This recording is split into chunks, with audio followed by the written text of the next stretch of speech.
Hello everyone and welcome to my channel. My name is Crown and today we are going to have some more stories that I hope that you will enjoy.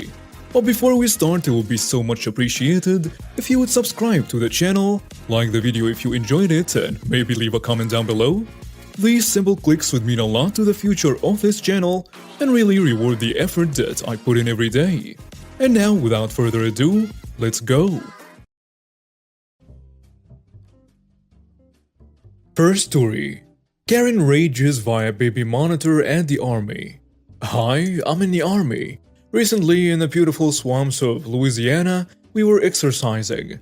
Fun times were had by all, except for Karen. You see, Karen lived on base, presumably, and, like many parents, uses a baby monitor that has two-way talk. Essentially an overpriced walkie-talkie for babies with speech detection. When we do small routine training exercises, we do not bother to encrypt radio traffic.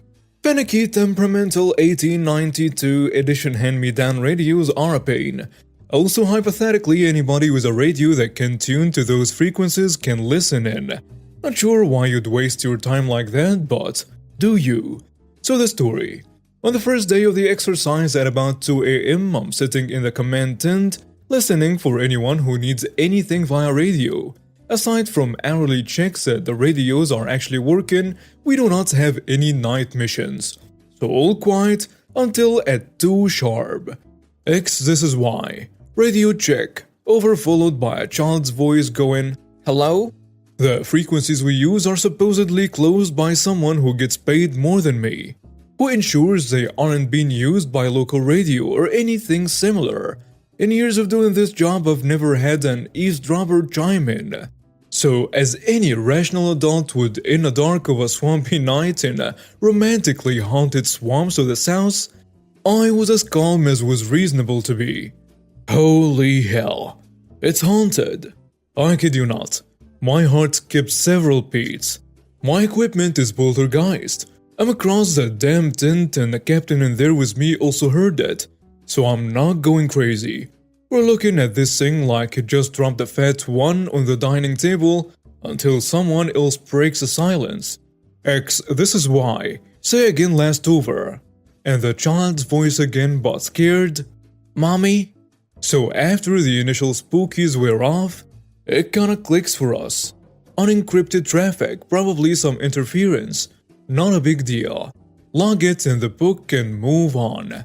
I made a rookie mistake of ignoring it. As if my prophecy, spectral Karen has now awakened from her tricare-induced slumber and screeches into her baby's monitor. "Who is this? Who hacked my baby monitor?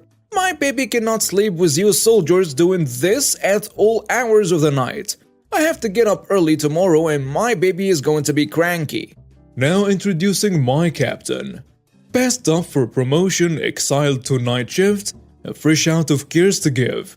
Ma'am, assuming you can hear us, this is an exercise on pace.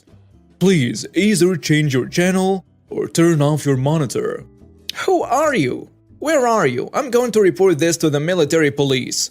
My husband is junior officer blah blah blah. Roger, ma'am. We'll get right on that. In the meantime, all the commotion and radio screeching has awoken the true Kraken. The Sergeant Major. One rule universally known by all the soldiers of all ranks, private to captain alike. Do not cruise Sergeant Majors 2 hours of sleep unless someone's dying. If Sergeant Major is awoken and there isn't fresh coffee on, expect to die. Taking a second to assess the situation and probably be bitty, he wakes everyone up. 3 AM is a perfectly reasonable time to start live fire ranges. High explosive, loud noises, and they carry for miles and miles, rattling windows and occasionally waking up precious babies. As any of you who've ever lived close to a base can attest, those be loud. We spent until well after sunrise sending as much ordnance as we could at imaginary targets in some swamp field in southern Louisiana, because Karen thought she had power here when she really didn't. Next story, entitled Former Best Friend Shows Her True Colors. My husband Bill and I have been doing pretty well. I'm just nearing the 8 months mark of my pregnancy, and I'm excited to report that I'm having another boy. Bill is overjoyed, and my son is happy to be getting a brother, and my in-laws are over the moon. We got a dog and a bird, and I love them as much as I love my son and future son. As much as I would love to report that all lived happily ever after, I wouldn't be here posting if that were the case. I have posted before that my friend Barbara has been an angel from heaven, but during the last 2 months things have begun to change. Barbara and Dave were constantly fighting, and I was always being pulled into the middle of it. I asked my husband to replace me in the middle of these arguments because I physically and emotionally couldn't deal. My hormones just wouldn't allow it. When Bill would come home after dealing with a fallout of whatever fight they were having that day, it always ended with Barbara being the one in the wrong. Barbara quit her job that I helped her to get and decided she didn't want to work anymore. She had been speaking with Karen again, and Karen told her that women should not be working.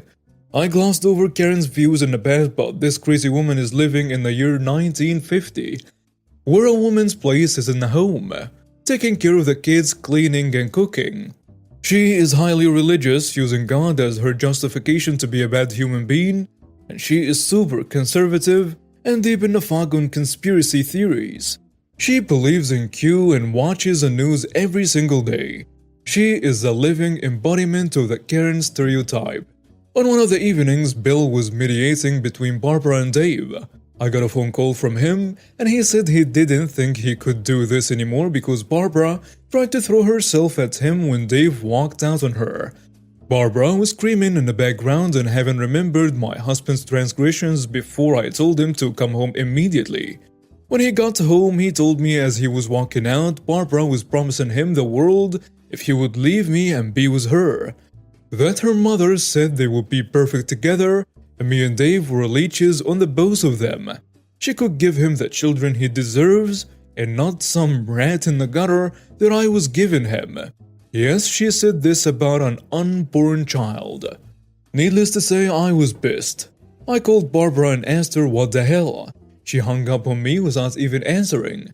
Minutes later, I get a call from Karen. She tells me that, under no uncertain terms, am I to get in between her and her daughter's happiness. That I should throw myself down a flight of stairs, take both my kids with me, and do my husband a favor and let him be with a real woman. Unable to cope with hearing her tell me to kill both of my kids and myself, I threw the phone at the wall and shattered it.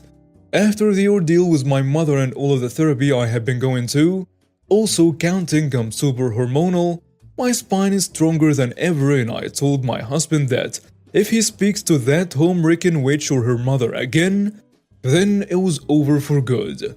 I also sprinkled in a threat to tear off his private parts and feed them to the dogs. Of course, I do not advocate for violence, but I was that mad, and hormones are a witch. I went to our bedroom and let all of the hormonal rage into my pillow. I cried for hours in disbelief that my best friend would prove to be just as manipulative as her mother. When Dave discovered what had occurred because Karen bragged to him that Bill and Barbara were getting together, he came to my house straight away to fight my husband. Bill set him straight, and we decided then and there that Barbara was now out of our lives. Dave is finished with Barbara's entitled nonsense, her behavior mirroring that of her mother, and all of the lies and the attempt to seduce his best friend, her best friend's husband. He filed for divorce a few days later, and he moved some things into our guest room and has been living with us for the last months. She has tried coming here to my house to beg Dave to take her back, but he's done with her. When she saw she wasn't getting anywhere with Dave, she tried getting my husband to talk to her, pounding on the door and shouting for him to come outside. He went outside, leaving the door open, and tried telling her to leave. Right there in front of me, she turned on the waterworks. She was telling him everything she thought he wanted to hear, that she should be good for him, that she could give him healthy children, that I was worthless as a mother and wife, and so on. It was the most pathetic thing I had ever seen. She tried hugging him, and he put out his arms to stop her. She began shrieking that he was assaulting her and threatened to call the police.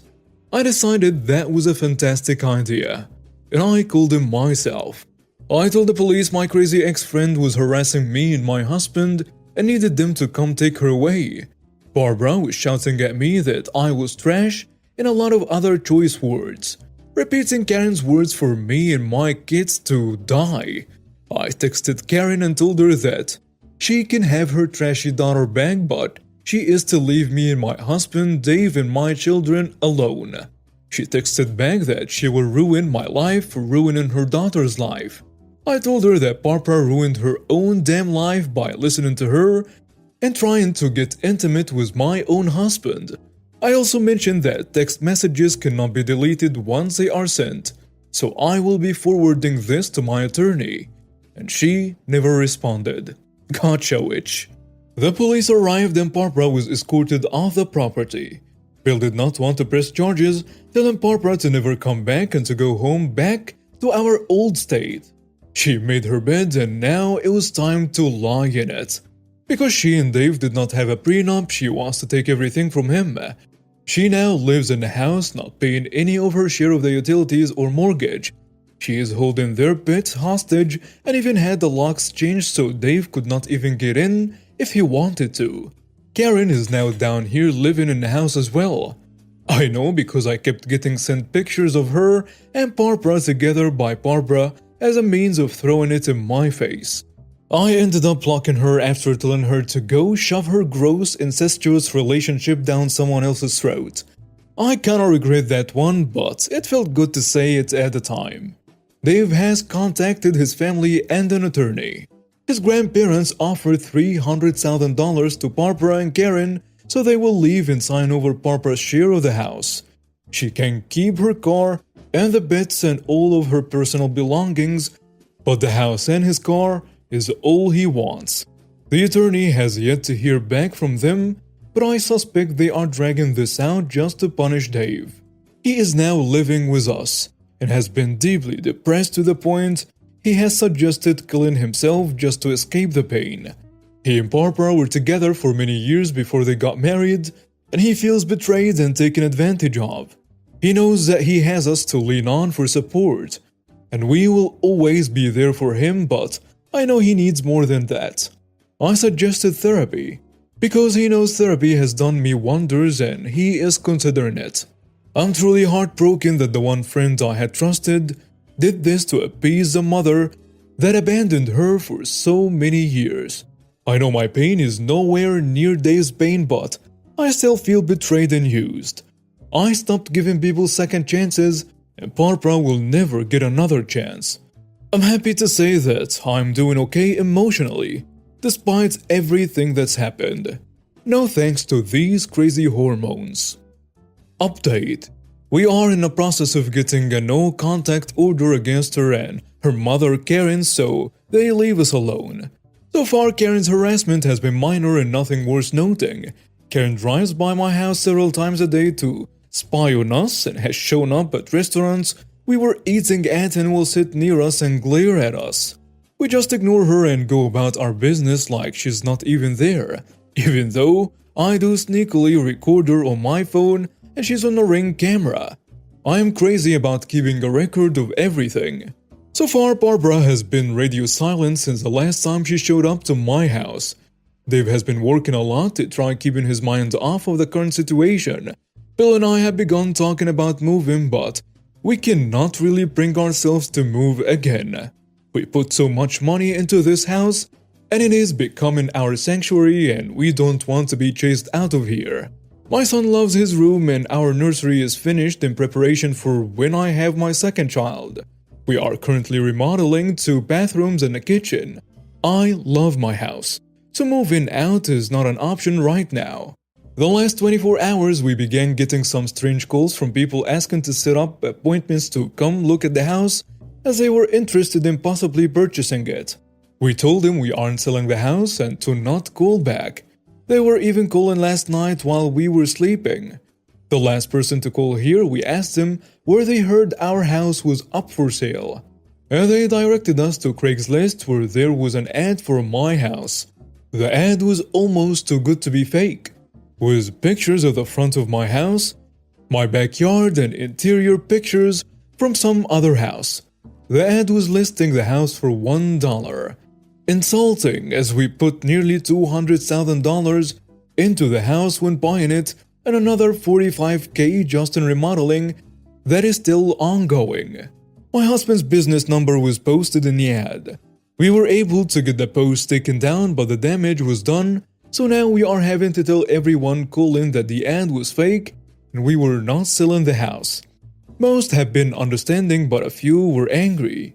It is obvious to me and Bill that Karen is the one who posted the ad, as she keeps driving by our house and the backyard picture in the ad was stolen off of my Facebook. I don't know what house the interior pictures belong to, but they do not belong to mine. You can clearly see a backyard in one of the photos, and it does not even match my backyard. We made a report with the police and we're going to keep documenting everything until we take Karen to court. Edit. I forgot to mention the fake Tinder profile in my haste to post this. I've been contacted by a few men on Facebook claiming to have come across my profile from Tinder. I'm ignoring it for now, and I'm sure this is just Karen trying to cause an issue between me and Bill, but Bill knows I would never make a dating app profile. And now we have reached the end of today's stories. Thank you for watching and see you next time.